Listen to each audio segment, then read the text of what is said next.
All right, in this video, we're going to be talking about all the government regulation that's held back Edison Motors from our canceled solar dry van project that was canceled by the government to our shop in Terrace that we were going to buy that was canceled by the government. We are meeting with Harman here, who is a member of the Legislative Assembly. For Americans, that basically means congressman. He is a truck driver. He understands what truck driver needs. He's going to come out to the shop. We're going to show him those canceled projects. We're going to do a presentation later talking about that in front of 700 people. We're going to see what we can do to fix this. Yeah, and I'm really excited to get involved. Coming from the trucking community, I know what truckers want, what they need, and we need to raise the voice because truckers have been silenced for so long. We get told how we should run our business and everything else, but hey, I think we know how to run our business the best. We do. Yeah. How awesome is it that we actually have a truck driver in government now to fix issues for truckers and Edison Motors?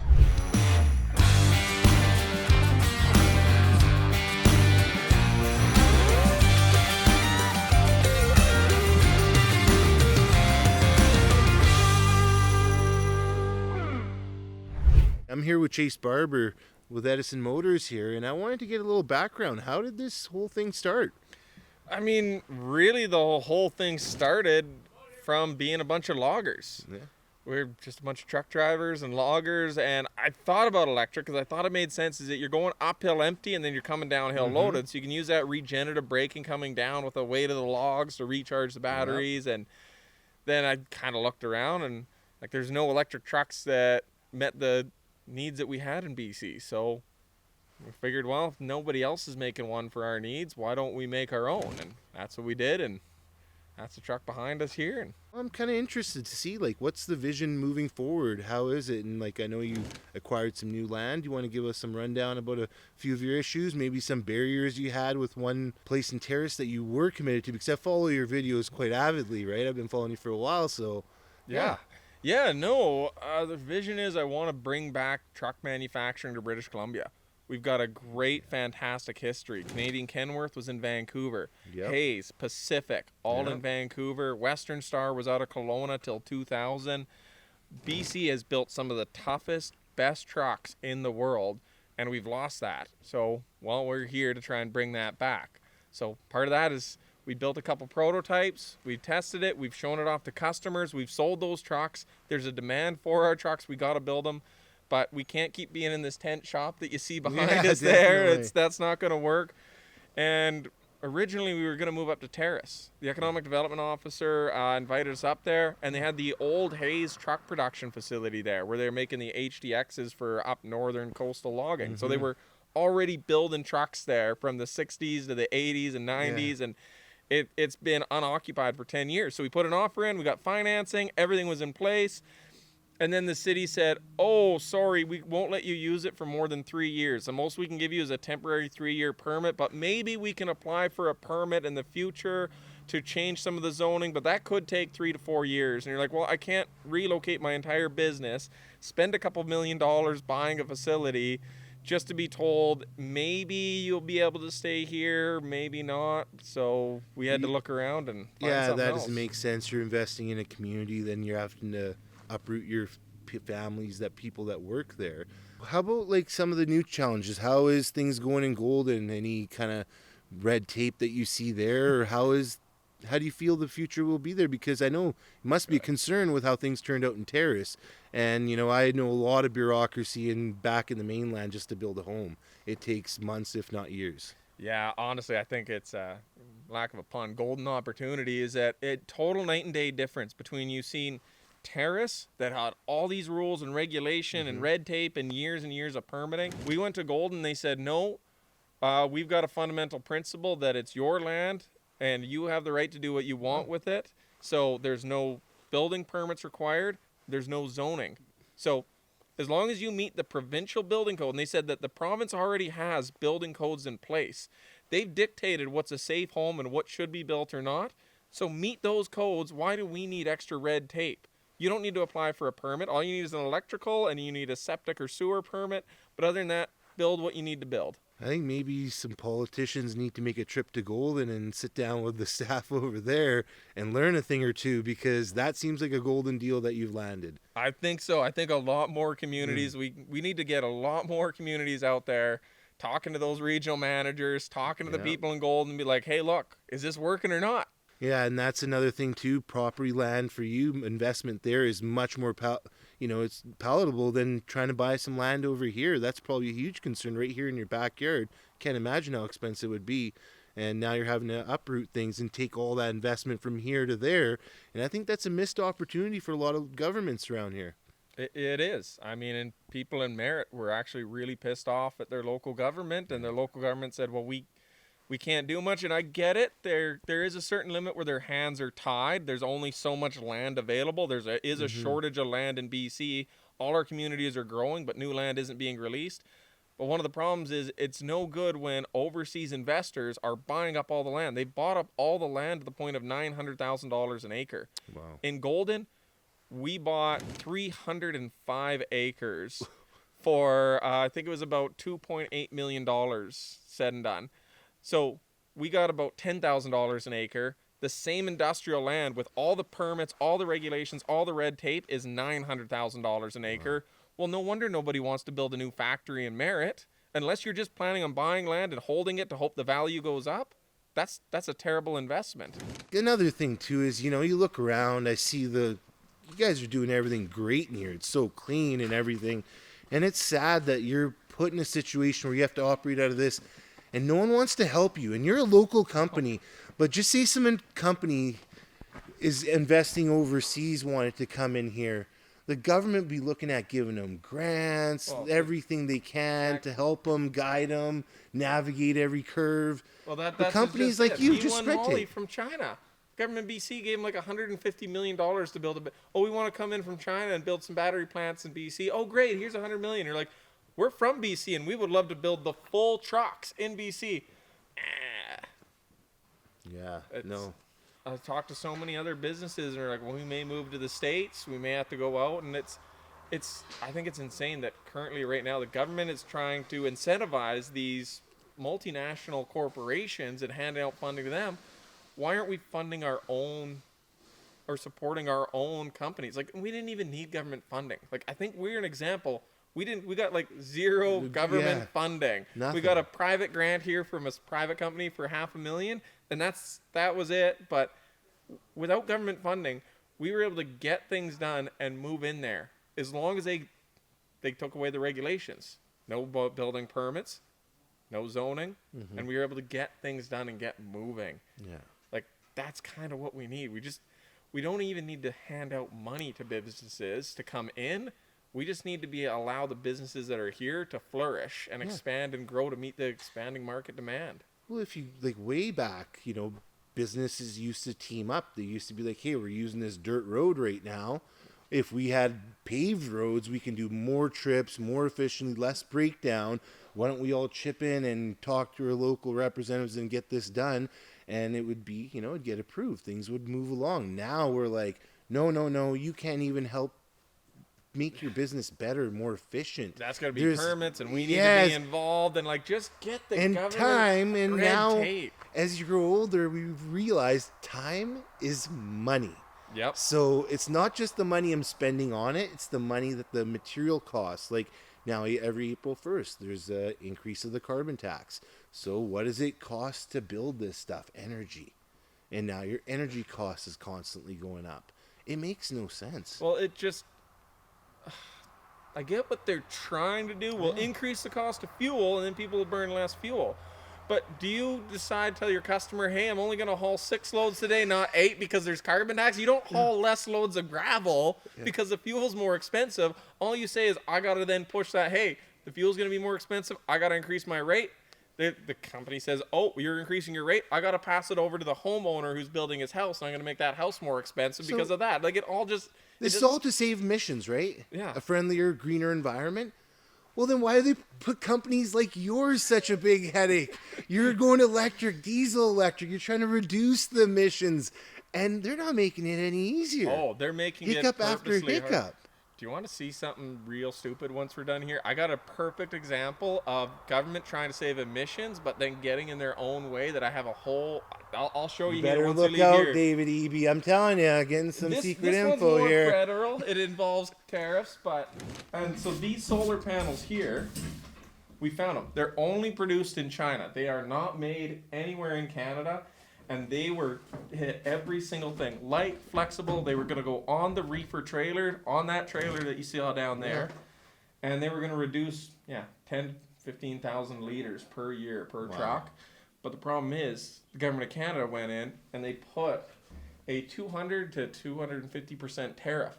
They turned these $15,000 into $45,000, which means that we had to lay those costs onto the trailer. So we were just going to license it, build the first one, license it, and they were going to put that into production on their existing trailers. Yeah. And they said with the cost increase to $45,000, that's no longer economic worth it. So we're just going to we can't go solar anymore. We're going to keep running those small little pre-emissions motors. Like, see, you know what's crazy? They think of us as truckers, just burning that diesel and everything. And here we are talking about ways to, like, common sense ways to reduce emissions, save people money, and make the world a better place. Yeah, there's something like 1 million trailers on the road, and they're thinking about it, looking at every single one of those trailers. They're like, what if we just put these thin solar panels on it, and then that trailer in the sun could produce power? It plugs into a warehouse, it can plug in, it can feed power into the warehouse, it's going down the highway, it can shut its little mechanical engine, it can have a tiny little emergency generator, but it can run off of solar. So literally the sun would be keeping your groceries warm, and the trucker delivering it doesn't have to spend burn any diesel delivering your groceries. But the government came in and said, no, we just want to see a 250% tariff on that because somebody somewhere in Ontario may want to make that. Well, there's no monthly fee for it, so they want they want the money up front. I think but that's the key thing though, is that what's this carbon tax about? Is it really about emissions reduction? Exactly. Because if their goal was emissions reduction, they wouldn't have a 200% tariff on solar panels. No. If that was their goal is revenue. It's pure and simple. They want to increase revenue. Yeah. They don't want to see things like this that actually reduce it, because they want that reefer to go down the road constantly still filling up diesel so they can keep paying more tax, so that the government can hire more consultants or something. Yeah, because the revenue definitely isn't going towards services and road maintenance and building homes or anything. I wouldn't even mind the taxes. I'll be honest with you, Harman. I would not mind the taxes if all of a sudden more hospitals were getting built, more highways were getting built. I'm like, okay, I'm seeing some benefit. I don't want to pay that increased tax. It's just going to go to some consultant that's going to write a report that no one's going to read. Exactly. We need to put the money in British Columbians' pockets, not these little downtown ivory tower consultants who we don't even know. They're all number companies. They're 3-letter companies. We won't get into that one right now. Yeah, definitely. All right, man. All right. Thank you. Yeah, thanks.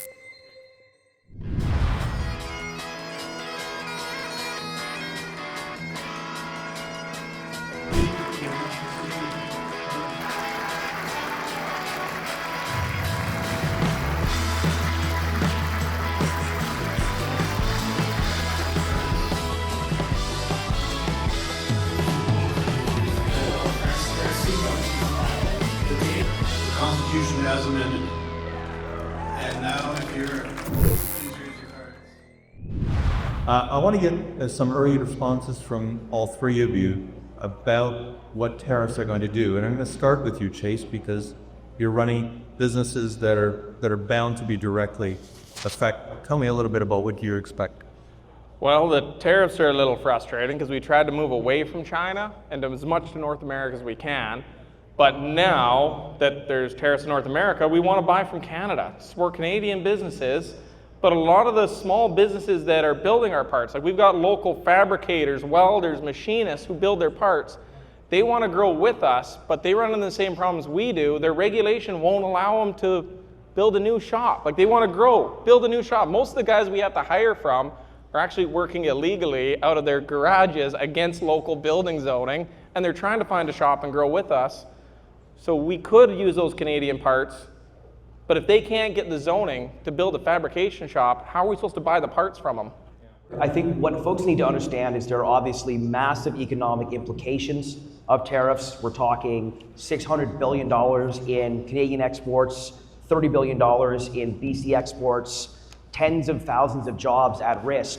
But the thing that I think it's really, really important we emphasize, is that obviously we're going to have to get through and navigate what's happening here. What we need to do, particularly as the official opposition in the legislature, is hold the NDP to account for the fact that they have brought us into this crisis in an extraordinarily weak position.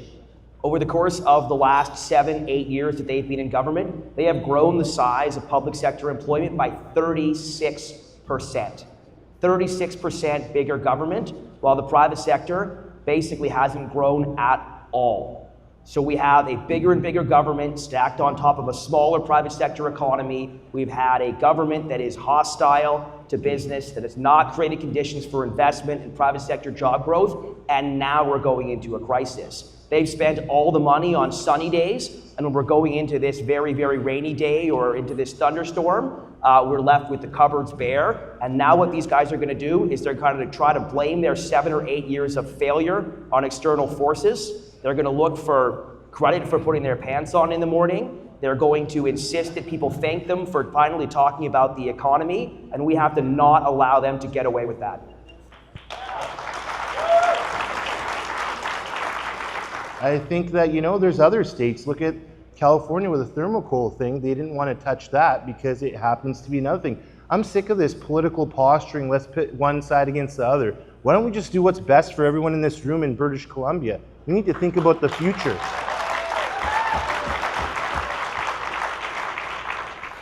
Oh, that whole alcohol thing with the red state and blue state. We're just going to ban it from red states. Like, oh, stop being a pussy and ban it from all of it. Like, Kirk, here's the thing. It's very clear that what the EB government wants to do is it wants to pick fights that are politically advantageous for it and it alone.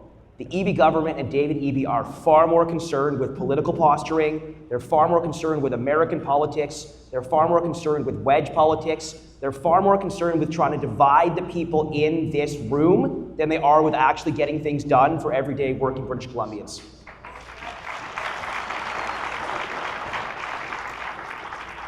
Okay, well, I think we have an understanding of where you guys stand. Let's go on to the red tape issue. And I've heard, I'm old enough now. I remember when water was free and you paid for music. And I've heard every opposition say the same thing. We're going to cut red tape. We're going to deal with red tape. Red tape's terrible. But I'm going to start with you, Chase, because you actually have specific stories to tell. And give us a good anecdote about how your business has been largely choked back by a fair amount of red tape in the system. all right, yeah, let's have a look here at this process we've been in the last year. So it was 1 year ago that we got our truck to be road legal, which is the first semi-truck built in BC to be road legal in over 30 years. And thank you. So we went out, we showed that truck off to customers. The customers said, man, this is awesome. We want to buy some. And we're like, okay, well, we'll have to start building some because right now for the last 2-3 years, we've been working out of a tent in my parents' backyard because we can't find a place to build trucks. So we got invited up to Terrace, BC. And it was the old Hayes truck manufacturing facility where they used to make logging trucks in Terrace. We were going to retrofit that shop and we were going to start building trucks there again. We had the financing in place, we had the investors in place, we were ready to go. The community was massively supporting of us, except for the city of Terrace said, well, no, we don't want to see manufacturing here. This isn't the spot that we want to see manufacturing. The most we can do is give you a 3-year temporary permit that maybe we could extend to 6 years if we're lucky in year 3. I'm like, well, for investors, that's not going to work. There is no investor out there that is going to plow money into a business that may or may not shut down in 3 years. And it's not going to work for me. Like, I have to move all of my employees' family, and for 3 years? So that didn't work. And at the same time, when we were getting told no to Terrace, the governor of Arizona actually wrote us a letter and sent us a letter saying, hey, come down to Arizona. And we were getting offers from the states such as, you're not going to pay state tax for 10 years. We're going to give you 40 to 50 acres of land for $1 in order to get you going because we want to see those jobs here and we guarantee you any permitting you need approved within 1 week. And they're like, from in BC. We didn't ask for tax breaks, we didn't ask for grants, we can do it on our own, but we just couldn't build it. And I don't want to move down to the US. I'm proud to be from British Columbia. I love this province. We've got one of the greatest provinces anywhere.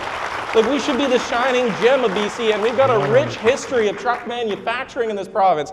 Kenworth was in Vancouver, Pacific was down in Langley, Hayes was in Langley, Western Star in Kelowna. This is where I want to be to build trucks and continue on that legacy. So we were pretty disheartened, so that's when we found the area in Golden, BC. Right. Yeah, and give you an idea on that one. So it shows you the difference between a very pro-business area and a very anti-business. So the regional district for the Columbia Shoe Swap does not have zoning. So we didn't need any zoning approval. They just made the property with no zoning, and they do not require building permits. As long as you meet the provincial building code, you don't have to get extra permission to do what you want with your own land. And we met with them and they said, well, we believe that it's your land and you have the right to do what you want. Make sure you follow the provincial codes, but why are we adding unnecessary levels of regulation? There's provincial codes, they've been designed, they exist for a reason. Follow those and we won't get in your way and you can operate. That's what we needed. That's something that we could take to our investors and we could say, look, as soon as we fund the shop, we can build the shop. Yeah. And if we need to expand the shop, we're not gonna have to go through 3 to 4 years permitting again to build a new shop. We need a test track, we need a test track. We need employee housing, we can put employee housing on the property. It allows us to operate the way we need to without any government grants, nothing like that. So Gavin, I think what you need to look at is an integrated one-window decision-making process, because what we have engineered in BC and across Canada is what I call a culture of the slow maybe, where you never actually know exactly what it is that you need to do in order to get to yes. You can't get a no, you can't get a yes, you get the runaround. And what that does is it drives up costs and it drives up uncertainty. And the reality is that capital does not respond well to uncertainty. We have sent a signal to international capital markets that British Columbia and Canada are uninvestable. And I want to give you an example, which is our energy sector. Right now, because of tariffs, suddenly you have the Trudeau Liberals and the ED NDP talking about the importance of trade-enabling infrastructure. Let me tell you a short story about a pipeline. I spent 3 years working to get the Trans Mountain Expansion Project built. The original Trans Mountain Project was built in 1953. It took 18 months from concept to completion, and it cost $93 million. That's $1 billion in today's dollars. To twin that pipeline, a crucial piece of trade-enabling infrastructure, the exact kind of infrastructure that we need right now because of the threat we face. To twin that pipeline that cost $1 billion in today's dollars back in '53, ended up taking 10 years, costing $34 billion, and it had to be nationalized. So if you're thinking about investing in a jurisdiction, are you going to invest in a place that does that, or are you going to invest somewhere else? So we have to realize that when Kirk touches on permitting, permitting is policy. Policy is downstream from politics, and politics is downstream from culture. And right now in British Columbia, we have a culture of fearing our own shadow. We have a culture of being unwilling to grab our greatness. We have a culture of being unwilling to exploit our resources. We have a culture where you can't get stuff done. And as I wrote in the Western Standard a few weeks ago, the best response Canada can have to the tariff crisis is to get shit done again. Well, they keep talking about, well, we'll ship our products to global markets. If the States wants to screw with us, we'll ship abroad. Well, how are we going to ship products to the global market if you won't approve us shipping things to the global market? We're going to ship our products abroad, say the people who used every tool in the toolkit to block the pipeline. Well, that's the thing is, one thing NDP doesn't realize is, I've been looking at it, there is nothing in their budget that actually aims for what happens every April 1st, the carbon tax. You can't stockpile concrete, asphalt, and keep it for projects. Those things are continuously going to rise. When you have permitting issues, it takes 2 years to get a job going, the cost is naturally going to rise. And that's something that the NDP has completely neglected. Who would you like to see in the budget?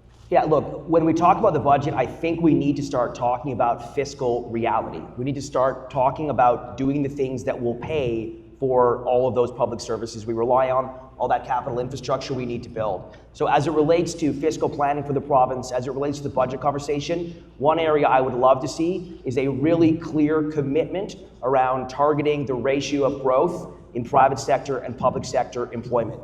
That's an idea that actually a grassroots member came up and suggested right over there in the hallway. Actually having clear targeting where we're tracking and explicitly identifying how much is the public sector growing, how much is the private sector growing, and restraining the growth of the public sector accordingly. Because right now, we are moving toward a doom loop where we have a larger and larger government, which will require larger and larger taxes, which will drive away more and more people and more small businesses, and that will make our economy weak and anemic and drive it into a doom loop and kill our province. So getting a really clear, focused agenda around private sector job growth, to me, would be front and center. Oh, I don't know about the budget enough to comment on that. I haven't seen what the budget is, but I would agree with what these two MLAs here said. I want to see more private sector growth. I want to see more infrastructure. Like, I don't mind paying taxes. I don't want my taxes to be wasted, though. Yes. I want to see infrastructure. I want to see roads. I want to see rails. I want to see hospitals. I want to see things that I can use in my business that grow the economy. Just don't take my tax money, but just don't fucking waste it. Amen. This is what happens when you get a couple truckers on stage.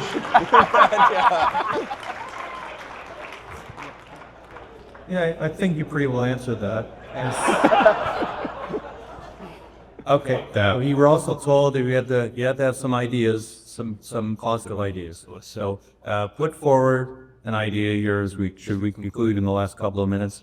A positive thing for some change. Well, I want to highlight what we went through. So we showed one example of excessive regulation that stopped us from operating. We almost went to the States, but we found an area in BC that allowed us to do what we need to do for business, and it's going to work for us. But here's the kicker. I build trucks. If the miners, the loggers, the construction guys can't get the permits to operate their business, they can't buy trucks from me. So I'm hopeful with what I've seen that I've been able to manufacture. And when I've talked to most of you guys in this room who I've talked to, you guys have a lot of great common sense approach to revitalize this economy to what it should be, to what it has been in the past.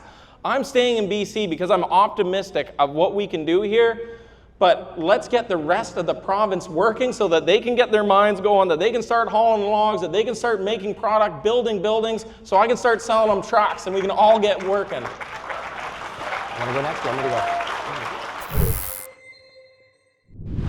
This has been a fantastic week. We met with our Member of Parliament, Rob Morrison, who came out to the shop. He talked with us about our issue with Terrace. Why did we choose to stay in Canada? Why did we relocate to Golden, British Columbia? And now we got invited down by the Conservative Party of British Columbia to talk about our issues. Harman came by to check things out from the shop. So Harman is a truck driver that became a member of the Legislative Assembly. For Americans, that's congressman, I think. Yeah. But yeah. Well, we kind of actually started this party too. It's funny how a trucker, when he gets all this red tape and bureaucracy thrown at him, I just decided, you know what, why don't we start our own party? Connected with some good friends. We got together and we built this up, and it's crazy to see within a year and a bit, we packed this place today. Right? It was packed. I've never done a stage like that in front of. There was 700 people in the crowd. I don't know if that'll come across in video, but like, I've never done a speech in front of that many people, and like, I did probably swear a little bit more. I called the premier a pussy, but other than that, I think it went pretty good. Truckers are going to be truckers. I don't know. I don't think. What do they expect when we get together? We're just going to call it like it is. On stage next year, though. We just want to get things done. That's what truckers do. We get loads. We want to get them delivered and get things done and get paid. We just don't want things in our way. Just let us do our job. Let us do our job. We do. I wouldn't be here if they would just let me do my job. But I realized every step of the way I wanted to excel my business. This NDP government said, nope, you can't do that. So that's why I decided, hey, let's just get a political party going and show them how it is. Let's get stuff done and move forward. Because that's how British Columbia is going to thrive again. That's right.